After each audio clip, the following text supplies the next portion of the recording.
하나님이 사랑이신 증거가 무엇인가요? 우리가 성경 속에서 하나님은 사랑이다, 제반적으로 총 주제가 그렇게 나타나 있습니다. 우리 사람이 죄로 말미암아 죽을 수밖에 없게 되었죠. 본래 처음 하나님께서 만드신 사람은 그렇지 않았습니다. 하나님께 영광을 돌리고 하나님 앞에 찬양을 올리고 하나님 말씀에 순종하고 하나님 뜻 중심, 하나님 섭리 중심으로 살아가는 인생들이었습니다. 그러나 사탄이 미혹하고 그 사탄의 미혹에 넘어져서 하나님의 말씀을 불순종함으로 말미암아 죄가 들어왔습니다. 사람이 죄를 범했는데 세상 만물 가운데 함께 저주가 임했죠. 그래서 완전한 세상, 완전한 나라, 완전한 인생들로 하여금 하나님 중심으로 살아가게 하여 주셨습니다만, 자유의지적인 선택 가운데서 우리 인생들이 잘못된 선택을 했죠. 불순종의 선택, 하나님의 뜻을 거스리는 선택, 하나님과는 상관없는 길로, 어그러진 길로 가기를 마음에 품고서 결국은 죄로 말미암아 죽게 되었죠. 그러나 하나님은 사랑이시기 때문에, 하나님은 공의의 하나님이시기 때문에 죄를 용납하실 수 없습니다. 죄 가운데 머물고 있는 우리 인생들을 구원하시기 위해서 첫사람 아담과 그리고 하와에게 하나님께서 약속을 주신 바가 있죠. 죄를 범한 그들이 두려워서 견딜 수 없는 공포감과 그리고 마음에 불편한 역사가 계속되었죠. 하나님과 함께할 수 없어서 무화과나무 뒤에 숨었다고 했습니다. 평안을 얻고자 하나 얻을 수가 없어요. 죄의 씨앗이 이 마음속에 뿌려졌기 때문에 죄에 구속되고 죄로 말미암아 죽을 수밖에 없게 되었는데, 하나님께서 한 어린 양을 희생시키셔서 가죽옷을 만들어서 아담에게도 입혀주시고 하와에게도 입혀주셨습니다. 눈이 밝아지기는 했으나 그 밝아진 눈은 죄를 보는 눈이 밝아진 겁니다. 죄를 짓는 눈으로 밝아진 겁니다. 하나님의 뜻을 거스리고 불순종하는 것에는 밝고 하나님의 말씀에 순종하고 하나님의 뜻대로 사는 것에는 어두워진 겁니다.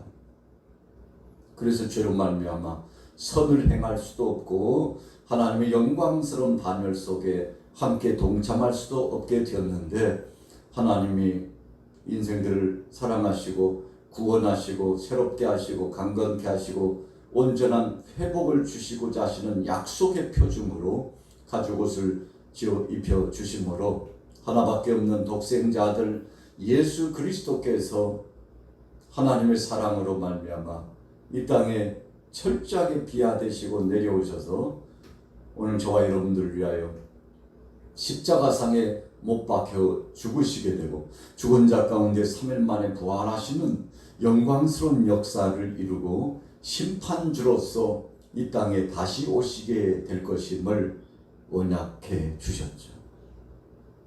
그래서 하나님은 사랑입니다. 요한복음 3장 16절에 하나님이 세상을 이처럼 사랑하사 독생자를 주셨으니 누구든지 저를 믿는 자마다 멸망치 않고 영생을 얻게 하려 하심이니라 그랬어요. 하나님은 사랑이십니다. 그러나 공의 하나님이시기 때문에 죄값에 대해서는 반드시 심판하실 수밖에 없었죠. 그래서 죄의 삭은 사망이라고 성경에 분명히 말씀하고 있죠. 그래서 저와 여러분들은 이때 이 세상에 살아가면서 나그네 인생 유한한 삶을 살아가게 되는 겁니다. 그래서 성경에 보니까 강건해야 7, 80이라고 했습니다. 평균 나이를 말씀하는 거예요. 우리가 성경 역사에 보면 무드셀라가 969세, 1000년을 조금 남겨두고 하나님의 정하신 대로 부름받아 갔습니다만 최고로 장수한 사람으로서 등장하고 있지 않습니까? 여러분, 그렇다 할지라도 사람의 수명이 점점 줄어든 것을 우리가 볼 수 있죠. 이유가 무엇입니까? 죄로 말미암아 그렇게 된 겁니다. 죄로 말미암아 질병이 찾아와요. 죄로 말미암아 아픔, 고통스러움이 찾아와요. 죄로 말미암아 사망의 역사가 찾아와요. 그래서 종극적으로 우리 사람은 태어날 때 울음을 터뜨리고 태어나잖아요. 살아있다는 증거예요. 하나님이 이 땅에 우리를 파송해 주셨다는 증거입니다. 그러나 유한한 삶을 살고 언젠가 주님 부르시면 천부여 의지없어 손들고 옵니다 하고 주님 앞에 갈 수밖에 없는 인생이라는 것입니다. 그래서 우리는 나그네 인생이에요. 야곱이 바로왕 앞에 가서 내 나그네 인생이 130세라고 그렇게 고백했는데 험난한 세월을 살았다고 고백하고 있죠. 여러분, 야곱뿐이겠습니까? 우리가 이 땅을 살아가면서 참 이마에는 주름살이 쭈글쭈글해지고 피부 가죽도 쭈글쭈글해지고 우리 인생은 점점 그렇게 약해집니다. 그러다가 주님 언젠가 부르시면 호흡이 정지되고 육체의 장막집을 벗어나서 영원히 쇠하지 아니하는 천국으로 입성하게 되고 하나님 나라에 들어가게 되는 거 아니겠습니까? 이런 영생복락의 비밀스러운 계시의 역사의 말씀이 성경 속에 있는데 그것도 하나님께서 우리를 사랑하시기 때문에 피할 길, 도피성과 같은 피할 길, 약속의 땅 가나안 땅에 들어가서 택한 백성들이 6 도피성을 정하잖아요. 동편에 셋, 서편에 셋, 6 도피성을 세워놓고 정말 불가불한 어떤 불가피한 상황이 일어나서 대제사장을 통해서 재판과 판결을 받고 새롭게 되는 그날까지 도피성에 숨어 있는데 그가 자유롭게 되는 것은 대제사장이 죽었을 때 자유롭게 되는 역사도 있죠. 여러분, 대제사장이 누굽니까? 예수 그리스도시죠. 그분이 십자가상에 못 박혀 죽으심으로 말미암아 우리의 죄를 담당하셨는데 여러분, 예수님이 대신 죽어주심으로 우리가 죄 고통스러운 사망의 권세에서부터 자유로운 자가 되었죠. 그래서 진리를 알지니 진리가 너희를 자유케 하리라 그랬습니다. 이 진리는 예수 그리스도를 의미합니다. 그래서 예수님께서 자신을 소개할 때 나는 길이요 진리요 생명이다 말씀하신 이유가 거기 있는 것이죠. 자, 하나님은 사랑이십니다. 그러나 죄는 미워하시기 때문에 하나님은 공의적인 역사를 발동하시는데 죄는 소멸하시고 우리가 영원히 살 수 있도록 길을 열어주시는데 결국 사랑으로 시작하신 하나님께서 사랑으로 열매 맺게 하여 주셨던 것이죠. 그래서 오늘 본문 말씀은 신명기 6장 5절 말씀을 인용한 말씀입니다. 사두개인들이 예수님 앞에 와서 귀한 말씀을 듣고 또 사두개인들 자신들은 예수님을 공격하기 위해서 여러 가지 미끼를 던지는 말을 던져서 예수님을 곤란하게 하고 그래서 예수님을 공격에 빠뜨리고자 했는데 예수님께서 그때마다 즉답을 주시고 세상에 이런 말씀을 통해서 교훈을 주시고 감화력을 주시고 변화를 주시고 생명력을 있게 하신 어떤 분이 없었어요. 예수님의 그 말씀 앞에 압도되는 겁니다. 그리고는 할 말을 잃어요. 유구무원이 되는 겁니다. 오늘 보면 34절에 보니까 사두개인들이 예수님을 곤욕스럽게 하려고 갔다가 예수님 주신 말씀에 압도돼 가지고 할 말을 상실했다고 그러잖아요. 이 소식을 바리새인들이 들었어요. 아니, 예수라고 하는 사람이 어떤 자길래 도대체 그렇게 사두개인들도 압도되어 가지고 할 말을 상실했을까?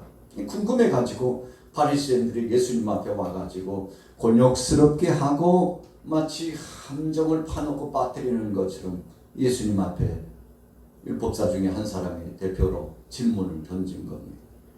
오늘 본문 보세요. 34절 35절 같이 읽습니다. 시작. 예수께서 사두개인들로 대답할 수 없게 하셨다 하문을 바리새인들이 듣고 모였는데 그 중에 한 율법사가 예수를 시험하여 묻되 선생님 율법 중에서 어느 계명이 크니까? 예수라고 하는 자가 어떻게 대답하는지 한번 보자 하고 공경에 빠뜨릴 목적으로 어느 계명이 가장 큽니까? 예수님 참 얼마 전에 사두개인들을 깜짝 놀라게 하실 만큼 명언의 말씀을 주셨다는데 저도 좀 궁금한 게 있습니다. 율법의 계명 중에 가장 큰 계명은 뭘까요? 예수님 앞에 질문하는 겁니다. 그때 예수님은 신명기 오늘 본문 말씀 6장 5절의 말씀을 인용해 가지고 오늘 바리새인들을 꼼짝 못하게 하나님의 말씀으로 어거하고 저들로 하여금 정말 진리 안에 진실되게 살아갈 삶의 법칙을 가르쳐 줬죠. 자, 37절 읽어볼게요. 시작. 예수께서 이르시되 내 마음을 다하고 목숨을 다하고 뜻을 다하여 주 너희 하나님을 사랑하라 하셨으니 이것이 크고 첫째 되는 계명이요. 깜짝 놀랐죠. 예수님은 하나님의 뜻을 저버리고 자기 마음대로 교훈하는 사람으로 생각을 했었거든요. 그래서 율법의 말씀을 가지고 좀 곤욕스럽게 하고자 했는데 가장 큰 계명은 첫째 하나님 사랑이다. 그렇게 말씀하셨어요. 오늘 율법사들 바리새인들이 압도되었습니다. 하나님을 사랑하라. 그렇지. 율법의 총론적인 말씀이지. 강령의 말씀이지. 몰라서 질문한 거 아닙니다. 어떻게 대답하나 봤는데 첫째는 하나님 사랑이다. 여러분 율법사들이 예수님은 사람 중심인 줄로 생각했죠. 하나님과는 상관없이 말씀을 전하는 분으로 생각하고 오해했습니다. 왜요? 죄인들을 찾아다니고 병자를 고쳐주시고 나는 죄인을 위해서 왔다. 그렇게 말씀하셨잖아요. 의원은 병자들을 위해서 있는 것이다. 말씀했잖아요. 그리고는 세리를 찾아가고 창기를 찾아가고 세상에 소외되고 고통당하는 사람, 아니 너희 스승은 왜 죄인의 친구냐 하고 제자들에게 욕보이면서 희롱했잖아요. 그만큼 예수님에 대해서 오해했어요. 예수님을 보니까 하나님과는 상관없이 죄인들하고만 상종하는 것을 보니까 도대체 저렇게 불경스러운 사람이 어딨나? 거룩지 못한 자가 어딨나? 죄인을 멀리해야지 왜 죄인들하고 같이 이렇게 먹고 마시고 함께하나? 상당 부분 오해했거든요. 그런데 오늘 예수님께서 율법의 최고, 그 중에 첫 번째는 하나님 사랑이다 말씀하시니까 깜짝 놀라는 거죠. 여러분 우리가 잘 아는 대로 신명기 6장 5절 말씀 속에 하나님 사랑, 이웃 사랑에 대해서 말씀하고 있는데 그 말씀을 그대로 인용하셨어요. 자, 39절 보세요. 39절 시작. 둘째도 그와 같으니 내 이웃을 내 자신과 같이 사랑하라 하셨으니 이 두 계명이 온 율법과 선지자의 강령이니라. 하나님만 사랑하라고 했다면 반쪽이죠. 우리가 10계명을 보면 둘로 나눠집니다. 첫 번째에서 네 번째 계명까지는 하나님 사랑이죠. 그리고 다섯 번째부터 열 번째 계명까지는 사람, 이웃 간의 관계, 이웃 사랑입니다. 아주 중요한 말씀을 주셨어요. 그래서 구약 성경의 총체적인 의미는 하나님 사랑, 이웃 사랑이에요. 신명기서의 말씀에 다시 한번 6장 5절에서 그 말씀을 가지고서 이 모토와 같은 말씀을 재정리해서 하나님께서 선포해 주신 거죠. 그래서 약속의 땅 가나안 땅에 들어가는 백성들이 첫째는 하나님 사랑하기 위해서 우상을 떨쳐버리고 가나안 7 족속들이 우상 숭배에 빠져가지고 하나님 없이 살았잖아요. 그래서 하나님께서 말씀하시는 대로 그 땅이 그 족속들을 토하여 내쳤다. 그러나 너희도 들어가서 하나님 중심으로, 하나님 사랑 중심으로 우상 숭배를 멀리하고 하나님께 영광 돌리고 예배 중심, 기도 중심, 말씀 중심으로 살아가면 너희가 그 땅에서 영원히 살아갈 것이나 그러나 하나님 말씀을 떠나고 우상숭배에 빠지고 어그러진 길로 불순종의 길로 가면 이 땅의 일곱 족속들이 쫓겨난 것처럼 너희도 그 땅이 너희를 토하여 내치리라. 여러분, 약속의 땅에, 그 가나안 땅에 들어가기 전에 이미 하나님께서 신명기서의 말씀, 민수기서의 말씀을 통해서 다시 한번 여호수아의 말씀을 통해서 훈육해 주시고 재차 말씀해 주셨죠. 하나님 중심, 말씀 중심으로. 그래서 여호수아에게도 모세와 내가 함께 했던 것과 같이 너와 함께 하리라. 두려워하지 말고 담대하라고 말씀하시고 좌로도 우로도 치우치지 말고 말씀 중심으로 나가라. 하나님 사랑, 하나님 중심으로 나가라. 그러면 하나님께서 책임져 주시겠다고 말씀했죠. 여러분, 그러면서 두 번째로는 내 이웃을 내 자신과 같이 사랑하라.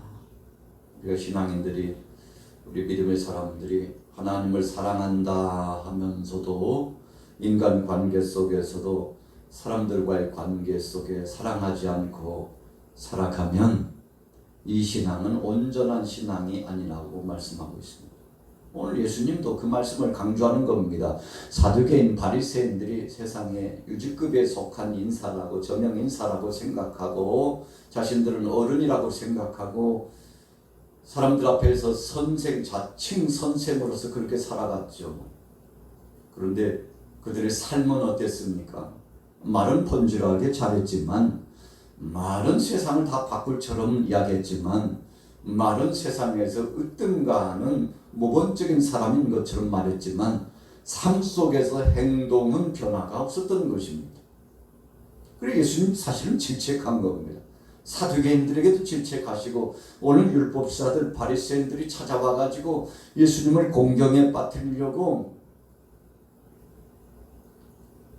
귀한 말씀을 통해서 예수님을 공격하고 공략하려고 했지만 오늘 예수님께서 하나님은 사랑이시다. 그러니 하나님을 사랑하고 이웃을 사랑하라고 말씀하셨는데 이 말씀에 압도되어서 결국은 실천적인 행보를 보이지 않고 있는 바리새인들을 향하여서 주께서 책망하여 주신 거죠. 여러분, 그래서 우리 믿음의 사람들은 삶 자체가 굉장히 중요합니다. 우리가 예배당에 나와서 예배하지만 가정으로 파송해서 지역으로 또 이웃 간에 파송되어서 여러 사람들과 함께 살아갑니다. 그래서 사람들 속에 파묻혀서 소금이 되고 빛이 되는 겁니다. 소금은 세상이 부패했는데 그 속에 들어가가지고 부패를 방지해요.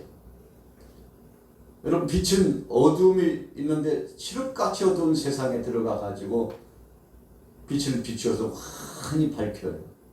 썩어져가는 이 세상을 변화시키는 무기가 우리 속에 예수 그리스도 안에서 있기 때문에 진리의 말씀을 붙잡은 사람들이 나가서 빛의 말씀을 비추는 겁니다. 소금과 같은 부패된 세상을 새롭게 하고 강건케 하고 회복을 주는 겁니다.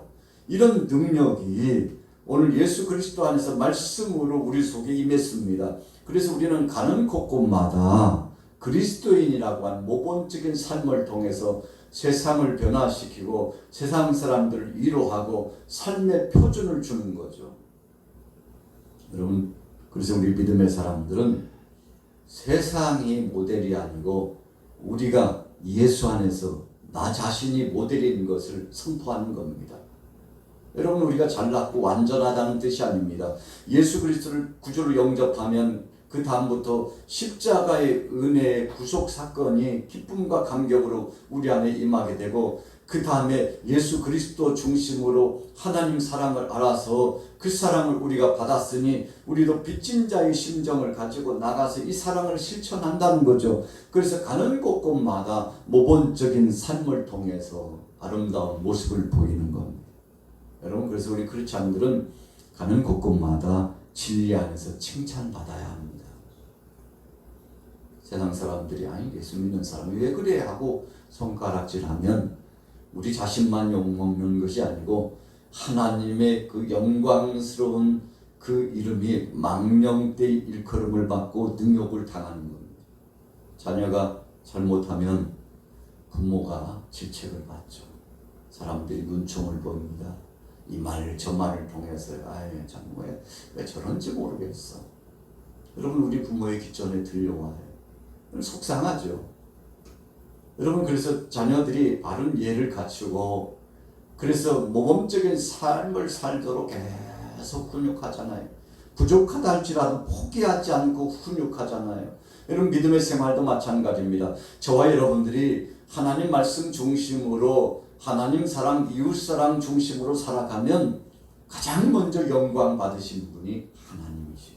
그리고 우리도 칭찬받고 세상을 바꾸고 변화시킬 수 있는 능력이 있음을 재확인하게 되는 거 아니겠습니까? 오늘 예수님이 사두개인들에게도 바리새인에게도 또 함께하고 있는 사랑하는 제자들에게도 말씀합니다. 하나님 사랑, 이웃 사랑이다. 이것이 율법이요 또 대강령이라고 말씀하셨는데 오늘 하루 동안도 여러분들과 저의 삶이 그런 삶이 됐으면 좋겠습니다. 하나님을 사랑하되 힘써 사랑하고 이웃 간에 빚진 자의 심정으로 사랑을 실천하면서 살아가는 구제하고 선을 이루고 하나님의 그 사랑을 가지고 복음을 증거하고 천국과 지옥은 반드시 있다고 전하고 주님이 오시는 심판의 날은 분명히 있다고 전하고 우리 인생은 잠시 잠깐 왔다 가는 안개와 같고 이슬과 같고 바람처럼 왔다 가는 그런 나그네 인생이라는 것을 이런 세상 사람들은 잘 몰라요. 그래서 우리가 전하는 거죠. 우리 안에 있는 그 사랑의 증거를 전하는데 이 말씀을 전할 때 세상이 변화되고 하나님의 영광을 드러내게 될 줄로 믿습니다. 그래서 우리의 사명은 천국을 하나님 나라를 확장하는 사역입니다. 오늘 하루 동안 월요일 이 하루 동안도 주님 주신 말씀을 실천하고 이 대강령 사랑을 실천 하나님 사랑 이웃 사랑을 실천하여 믿음으로 승리케 되시기를 예수님의 이름으로 축원합니다.